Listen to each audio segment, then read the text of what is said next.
दोस्तों, आप सभी लोगों का बोधियागा स्टडी में स्वागत है। दोस्तों, आज हम लोग पढ़ने वाले हैं भारत की मिट्टी के बारे में। तो शुरुआत करते हैं भारत की मिट्टी के बारे में। तो मिट्टी का अध्ययन क्या कहलाता है? तो मिट्टी का अध्ययन कहलाता है पेडोलॉजी।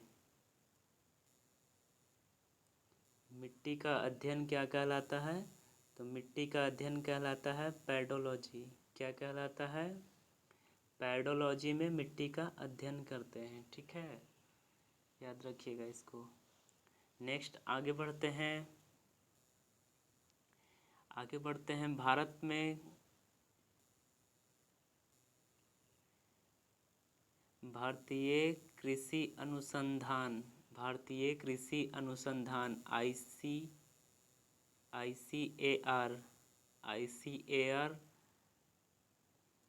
ICAR द्वारा भारत में भारतीय मिट्टी को 8 प्रकार में बांटा गया है। कितने?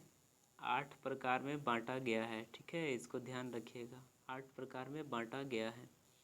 पहला है जलोढ़ मिट्टी, दूसरा है काली मिट्टी, तीसरा है लाल मिट्टी, चौथा है लेटराइट मिट्टी, पांचवा पर्वतीय मिट्टी या वनीय मिट्टी से कह भी सकते हैं, छठा मरुस्थलीय या शुष्क मृदा मिट्टी। ठीक है, सातवां लवणीय या क्षारीय मिट्टी, आठवां पीट या जैविक मृदा। तो शुरुआत करते हैं पहला जलोढ़ मिट्टी के बारे में। तो जलोढ़ मिट्टी की शुरुआत भारत में या भारत के कुल भौगोलिक क्षेत्र का जलोढ़ मिट्टी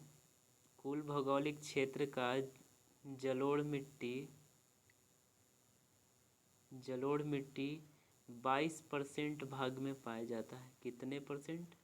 तो 22% भाग में विस्तृत है। ठीक है, इसको ध्यान रखिएगा। 22% भाग में विस्तृत है। जलोढ़ मिट्टी का निर्माण नदियों के द्वारा किया गया है। कैसे किया गया है? तो नदियों के द्वारा किया गया है। जलोढ़ मिट्टी का निर्माण नदियों के द्वारा किया गया है। ठीक है, नेक्स्ट आगे बढ़ते हैं। भारत में जलोढ़ मिट्टी का निर्माण गंगा, सिंधु भारत में जलोढ़ मिट्टी का निर्माण गंगा, सिंधु, ब्रह्मपुत्र नदी के द्वारा हुआ है तथा तटवर्ती क्षेत्र में महानदी, दूसरा गोदावरी, तीसरा कृष्णा, चौथा कावेरी के डेल्टा क्षेत्र में हुआ है। जलोढ़ मिट्टी में नाइट्रोजन एवं ह्यूमस की कमी होती है। ये ध्यान रखिएगा। जलोढ़ मिट्टी में नाइट्रोजन N2O नाइट्रोजन की कमी, नाइट्रोजन एवं ह्यूमस की कमी होती है। ठीक है, इसको ध्यान रखिएगा। अब आ जाते हैं जलोढ़ मिट्टी के प्रकार। तो जलोढ़ मिट्टी के प्रकार में आ जाते हैं। तो पहला है जलोढ़ मिट्टी में खादर। पहला कौन है? खादर है। खादर मिट्टी है। ठीक है, कौन सा है? तो खादर, याद रखिएगा। खादर नई जलोढ़ मिट्टी को कहते हैं। नई जलोढ़ मिट्टी को क्या कहते हैं? खादर। नई जलोढ़ मिट्टी को खादर कहते हैं। जलोढ़ मिट्टी खादर कहलाती है। ठीक है, दूसरा है बांगड़। दूसरा कौन है? तो दूसरा है बांगड़। ठीक है, दूसरा है बांगड़। तो प्राचीन यानी पुराना, प्राचीन जलोढ़ मिट्टी, प्राचीन यानी पुराना। ठीक है, इसको ध्यान रखिएगा। पुराना जलोढ़ मिट्टी को क्या कहते हैं? बांगड़ कहते हैं। जलोढ़ मिट्टी। इसको ध्यान रखिएगा, ठीक है। नेक्स्ट आगे बढ़ते हैं। तीसरा है तराई। तीसरा कौन है? तराई। तीसरा कौन है? तराई है। तराई मिट्टी में महीन कंकड़ रेत की मात्रा अधिक होने के कारण इससे क्या कहते हैं? तराई कहते हैं, ठीक है, इसको ध्यान रखिएगा। जलोढ़ मिट्टी के प्रकार, पहला खादर, दूसरा बांगर। खादर किसे कहते हैं? नई जलोढ़ मिट्टी को खादर कहते हैं। दूसरा बांगर, प्राचीन जलोढ़ मिट्टी को क्या कहते हैं? बांगड़ कहते हैं। तीसरा, मिट्टी में महीन कंकड़ रेत की मात्रा अधिक होती है। तीसरा तराई, मिट्टी में महीन कंकड़ रेत की मात्रा अधिक होने के कारण इसे तराई कहते हैं, ठीक है। नेक्स्ट आगे बढ़ जाते हैं। नेक्स्ट आगे बढ़ते हैं।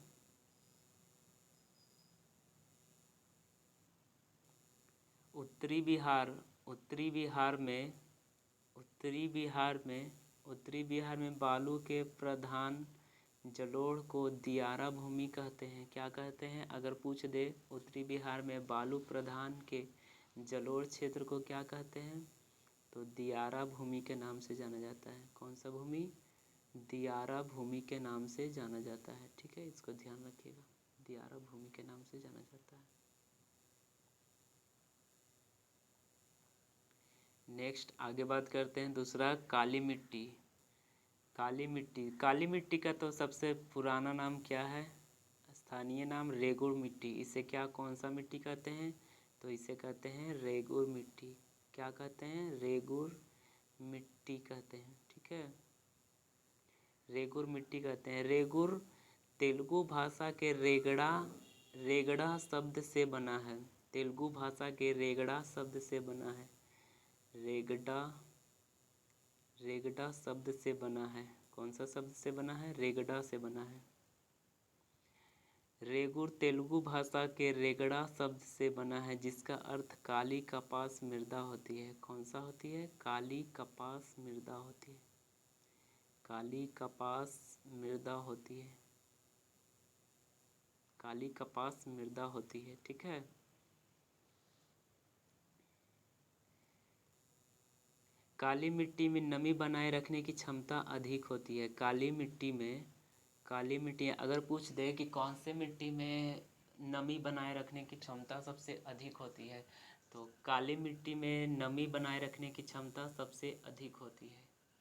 काली मिट्टी में नमी बनाए रखने की क्षमता सबसे अधिक होती है, ठीक है, इसको ध्यान रखिएगा।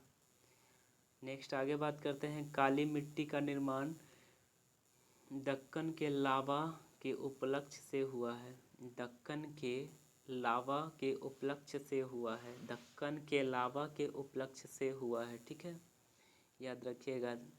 काली मिट्टी का निर्माण दक्कन के लावा के उपलक्ष्य से हुआ है, ठीक है। काली मिट्टी का विस्तार 15.2% क्षेत्र में फैला है। 2% क्षेत्र में फैला है, ठीक है, क्षेत्र में फैला है, ठीक है, ध्यान रखिएगा। कितना क्षेत्र में फैला है? तो 15.2% एरिया में फैला है। अच्छा बताइए, जलोढ़ मिट्टी कितना में फैला है? जलोढ़ मिट्टी का एरिया बताइए तो जलोढ़ मिट्टी फैला है 22% एरिया को कवर करता है, 22%। और ये काली मिट्टी, तो काली मिट्टी 15.2% एरिया को कवर करता है, ठीक है, यहाँ लिख देते हैं 15.2% एरिया को कवर करता है काली मिट्टी, ठीक है, इसको ध्यान रखिएगा। अच्छा ये बताइए, काली मिट्टी में सबसे ज़्यादा फसल कौन सी उगाई जाती है? तो काली मिट्टी के लिए फेमस फसल कपास। कौन सी? कपास। काली मिट्टी के लिए फेमस फसल कपास है। काली मिट्टी के लिए फेमस फसल कपास है, ठीक है।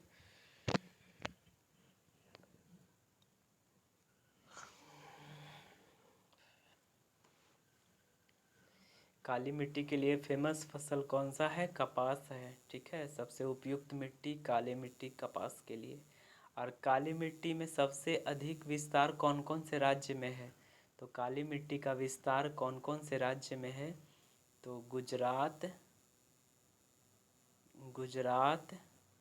महाराष्ट्र,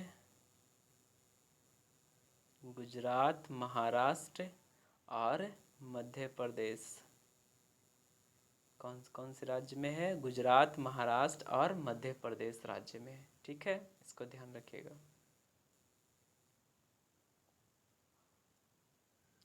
नेक्स्ट आगे बात करते हैं लाल मिट्टी या पीली मिट्टी को। तो लाल मिट्टी या पीली मिट्टी को, लाल मिट्टी का विस्तार कितना क्षेत्रफल में फैला है? तो लाल मिट्टी का विस्तार फैला है 18.6% एरिया में फैला है। कितना? तो 18.6% एरिया में फैला है। ठीक है, इसको ध्यान रखिएगा।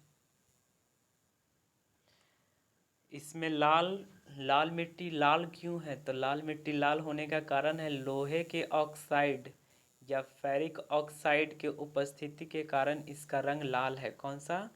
तो लोहे के ऑक्साइड। ठीक है, ऑक्साइड जिसे क्या कहते हैं?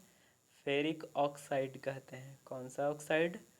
Ferric oxide. फेरिक ऑक्साइड के उपस्थिति के कारण इसका रंग लाल होता है। फेरिक ऑक्साइड के उपस्थिति के कारण इसका रंग कैसा होता है? तो लाल होता है। फेरिक ऑक्साइड के उपस्थिति के कारण इसका रंग लाल होता है। ठीक है, लाल मिट्टी पाई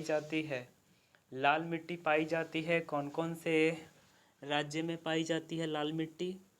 तो लाल मिट्टी पाई जाती है तमिलनाडु,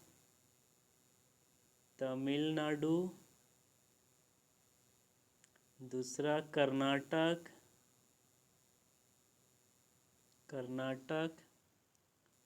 तीसरा गोवा,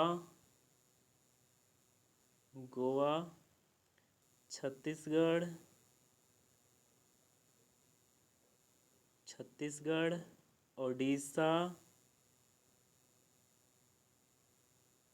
उड़ीसा और आंध्र प्रदेश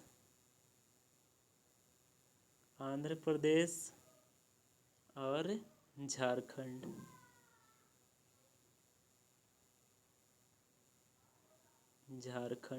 ये सब जगहों में क्या पाई जाती हैं? तो इन सब जगहों में पाई जाती हैं लाल मिट्टी और पीली मिट्टी। ठीक है, इस सबको ध्यान रखिएगा। लाल मिट्टी और पीली मिट्टी पाई जाती है। ठीक है, इसको ध्यान रखिएगा।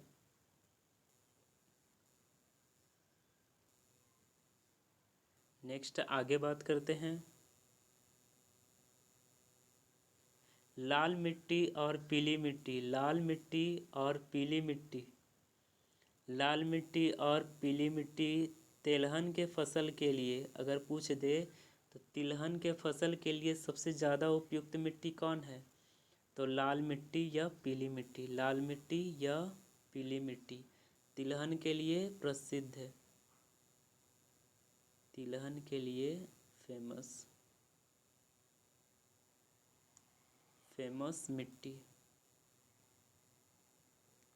मिट्टी लाल मिट्टी। ठीक है, इसको ध्यान रखिएगा। नेक्स्ट आगे बात करते हैं लाल और पीली मिट्टी का निर्माण ग्रेनाइट और नीस के चट्टानों से हुआ है। लाल मिट्टी और पीली मिट्टी का निर्माण ग्रेनाइट और नीस के चट्टानों के विखंडन से हुआ है। लाल मिट्टी और पीली मिट्टी का निर्माण किससे हुआ है? तो ग्रेनाइट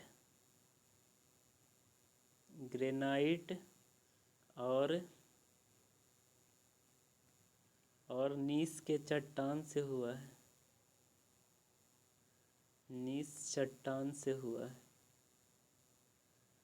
चट्टानों के विखंडन से हुआ है।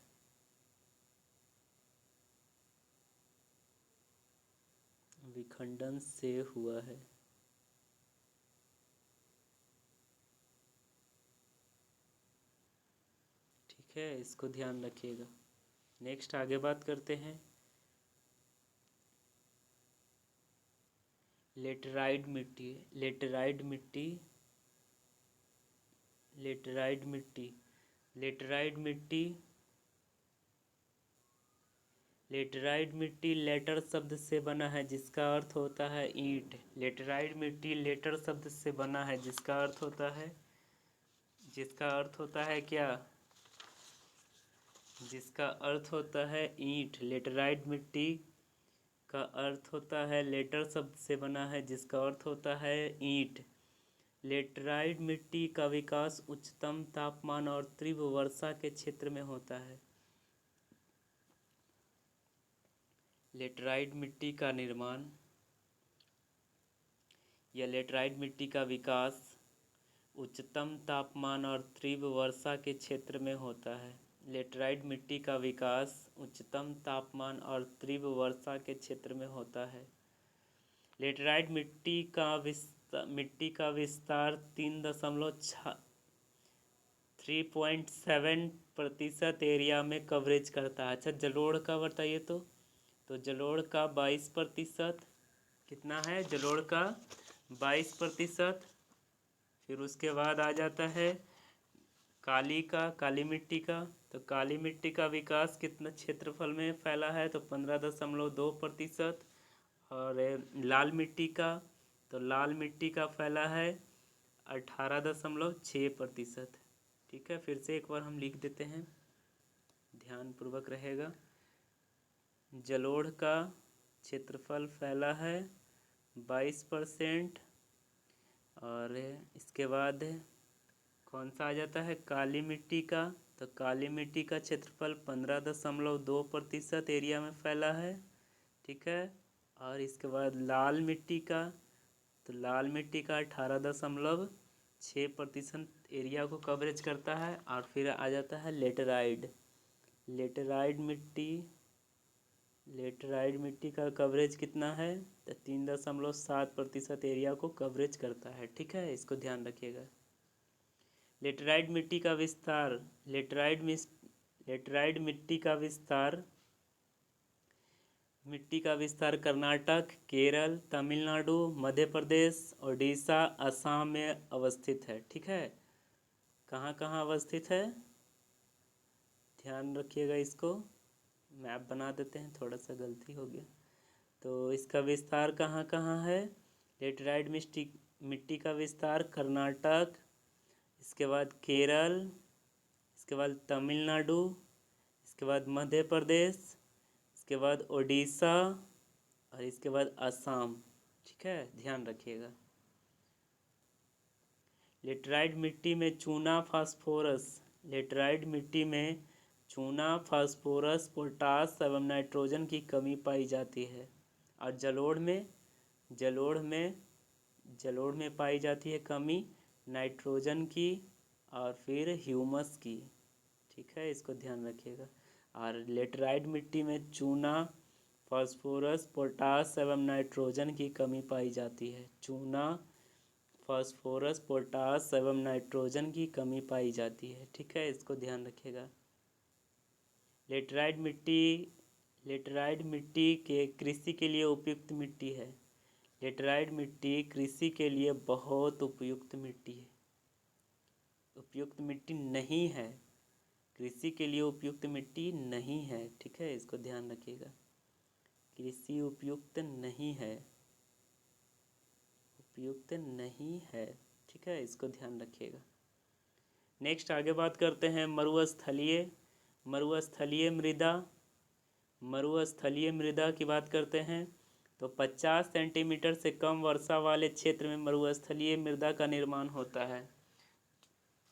50 सेंटीमीटर से कम वर्षा वाले क्षेत्र में मरुस्थलीय मिट्टी का निर्माण होता है। 50 सेंटीमीटर से कम वर्षा वाले मरुस्थलीय क्षेत्र में निर्माण होता है किसका? मरुस्थलीय मृदा या शुष्क मृदा का। ठीक है, मरुस्थलीय मृदा या शुष्क मृदा का।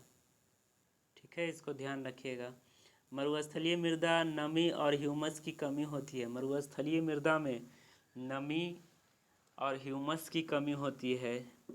मरुस्थलीय मृदा में नमी और ह्यूमस की कमी होती है, इसको ध्यान रखिएगा।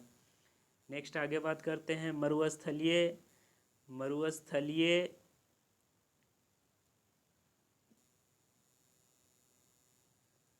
मरुस्थलीय मिट्टी का विस्तार कौन कौन से क्षेत्र में है, इसको ध्यानपूर्वक याद रखिएगा।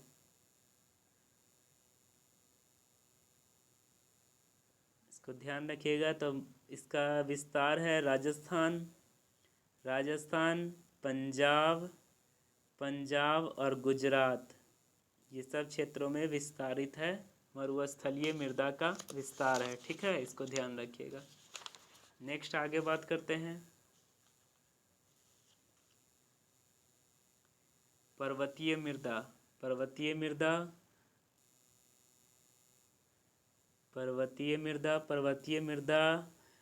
पर्वतीय ढाल पर विकसित होने वाले इस मृदा को पर्वतीय मृदा या वनीय मृदा भी कहते हैं। क्या क्या कहते हैं? पर्वतीय मृदा को, पर्वतीय ढाल पर विकसित होने वाले इस मृदा को पर्वतीय मृदा या वनीय मृदा कहते हैं। पर्वतीय मृदा में ह्यूमस की मात्रा अधिक होती है। पर्वतीय मृदा में या पर्वतीय मिट्टी में ह्यूमस की मात्रा सबसे अधिक होती है। पर्वतीय मृदा में ह्यूमस की मात्रा अधिक होती है, ठीक है। पर्वतीय मृदा अम्लीय होती है। कैसी होती है? पर्वतीय मृदा मिट्टी अम्लीय होती है। पर्वतीय मिट्टी अम्लीय होती है।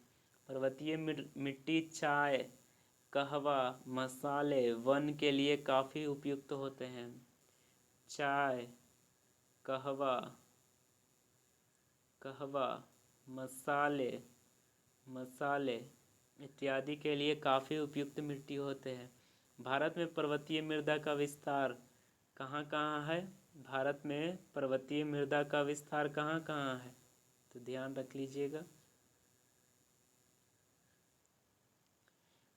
पर्वतीय मृदा का विस्तार जम्मू कश्मीर, उत्तराखंड, हिमाचल प्रदेश और इधर अरुणाचल प्रदेश में स्थित है, ठीक है। नेक्स्ट आगे बात करते हैं लवणीय एवं क्षारीय मृदा। इस मिट्टी का विकास पर्याप्त जल विकास के अभाव वाले क्षेत्र में होता है। इस मिट्टी का विकास पर्याप्त जल निकास या विकास के अभाव वाले क्षेत्र में होता है। केशिकत्व क्रिया के कारण नहर सिंचित क्षेत्र में धरातल पर लवणों की परत जम जाती है। केशिकत्व क्रिया के कारण नहर सिंचित क्षेत्र में धरातल पर लवणों की परत जम जाती है, ठीक है, इसको ध्यान रखिएगा। यह कृषि योग्य उपयुक्त नहीं मिट्टी है। यह कृषि योग्य उपयुक्त मिट्टी नहीं है, ठीक है, इसको ध्यान रखिएगा। यह कृषि योग्य उपयुक्त मिट्टी नहीं है। और एक और है लेटराइट मिट्टी भी कृषि योग्य मिट्टी नहीं है, ठीक है, इसको भी ध्यान रखिएगा। नेक्स्ट आगे बात करते हैं। यह कृषि के लिए उपयुक्त मिट्टी नहीं है, लेकिन तटीय क्षेत्र में नारियल की कृषि के लिए उपयुक्त है। नारियल बहुत ज़्यादा होता है इस क्षेत्र में, ठीक है, इसको ध्यान रखिएगा। कौन से क्षेत्र में? लवणीय एवं क्षारीय मिट्टी में, ठीक है। लवणीय एवं क्षारीय मृदा का विस्तार राजस्थान, पंजाब, हरियाणा, गुजरात में अवस्थित है। लवणीय एवं क्षारीय मिट्टी का विस्तार राजस्थान, पंजाब, हरियाणा, गुजरात में अवस्थित है, ठीक है, इसको ध्यानपूर्वक ध्यान रखिएगा। नेक्स्ट आगे बात करते हैं पिट या जैविक मृदा का विकास दलदली क्षेत्र में होता है। केरल में ऐसी मृदा में नमक के अंश भी पाए जाते हैं, जिसे काटी मिट्टी कहते हैं या काटी मृदा कहते हैं, ठीक है, इसको ध्यान रखिएगा। पीट या जैविक मृदा का विकास दलदली क्षेत्र में, कौन सा क्षेत्र में? तो दलदली क्षेत्र में होता है। केरल में ऐसी मृदा में नमक के अंश पाए जाते हैं, जिसे काटी मृदा कहते हैं। पीट या जैविक मृदा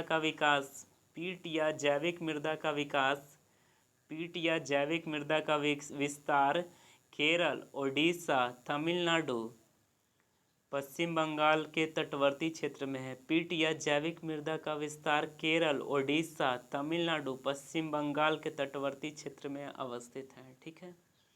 अम्लीय मिट्टी में जिप्सम का प्रयोग कर फसल उगाने में उपयुक्त बनाया जा सकता है। अगर पूछ दे, अगर कोई अम्लीय मिट्टी है उसको हम कृषि योग्य बनाना है तो उसमें हम क्या मिलाएंगे, तो उसमें मिलाएंगे हम लोग जिप्सम।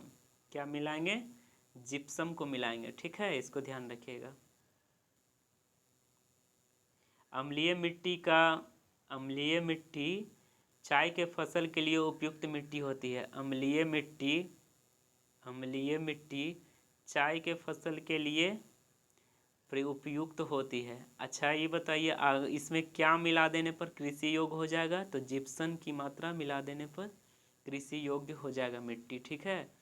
चलिए, तो आज का टॉपिक आज हम लोग यहीं तक रखते हैं। तो नेक्स्ट टॉपिक लेकर के आएंगे अगली बार। तो आप सभी लोगों से निवेदन है कि अगर इस चैनल के माध्यम से पढ़ाई समझ में आ रही है तो इस चैनल को लाइक कीजिएगा, शेयर कीजिएगा और अपने दोस्तों में फैलाइएगा। ठीक है, बुधियागा स्टडी को। ठीक है, इसको ध्यान रखिएगा, बुधियागा स्टडी। ठीक है, तो आज का टॉपिक यहीं तक रखते हैं। धन्यवाद। जय हिंद।